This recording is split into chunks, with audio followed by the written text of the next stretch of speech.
Alors là, je vais vous montrer un tuto qui va vous permettre en fait de voir comment on peut comparer des documents entre eux. Donc là, bon, j'ai une page Word qui est complètement vierge. D'abord, je vais la fermer, elle n'a aucun intérêt, celle-là. Donc je vais fermer ce document. Voilà. Et là, bah tiens, c'est le logo, là, je vais le fermer aussi. Il n'a aucun intérêt, je fais non enregistrer. Et donc, en fait, ici, j'ai ouvert plusieurs documents. Vous allez voir, c'est des statuts de société. C'est la même société avec des statuts qui ont été modifiés.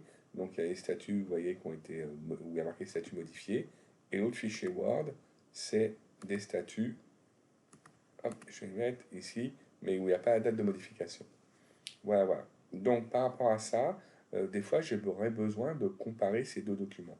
Alors, plutôt que de faire comme ça, en réduisant celui-là et celui-là, et en les mettant l'un à côté de l'autre pour les comparer, ce qui est quand même pas très convivial, il y a une solution sous Word, c'est lorsque vous avez ouvert les documents, eh bien, c'est de les comparer en les juxtaposant l'un à côté de l'autre.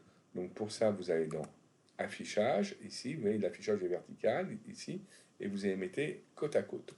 Et donc les deux documents apparaissent maintenant l'un à côté de l'autre de façon côte à côte. Alors vous pouvez les avoir comme ça en petit, vous pouvez aussi en grand plutôt, hein, et là vous avez vu que quand j'en descends un, l'autre descend en même temps.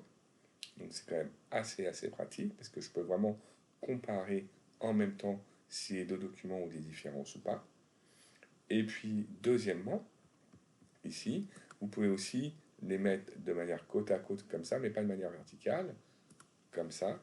Et alors là, vous les avez, mais dans ce cas, c'est un peu moins convivial parce que vous ne pouvez pas, vous les faites passer comme ça de page en page, mais c'est beaucoup moins visuel que l'autre façon de faire. Donc le mieux, c'est de rester sur un affichage donc vertical. Par contre, vous avez vu que là, les deux documents glissent ensemble vers le bas ou vers le haut, hein. Vous pouvez aussi modifier cette option. Et dans ces cas-là, vous allez dans Affichage. Et puis ici, vous avez des petits boutons liés à l'affichage. Et par exemple, si vous décochez celui-là, défilement synchrone, eh bien, vous allez vous retrouver avec un document qui défile et l'autre qui ne défile pas. Voilà, voilà. C'est ce qu'on appelle un défilement asynchrone. Alors que si vous prenez le défilement synchrone, je vous remontre où, ici, eh bien, vous aurez les deux documents qui vont se synchroniser l'un avec l'autre. Voilà, comme ça. Ok. Voilà, voilà. Donc, c'était pour vous montrer un petit peu comment on peut comparer plusieurs documents ensemble. On pourrait en avoir mis un troisième, hein, c'est pas un souci. On peut charger plusieurs documents.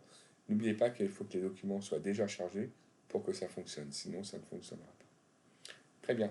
Et bien maintenant, je vous laisse vous tester, vous, avec le TP. Merci.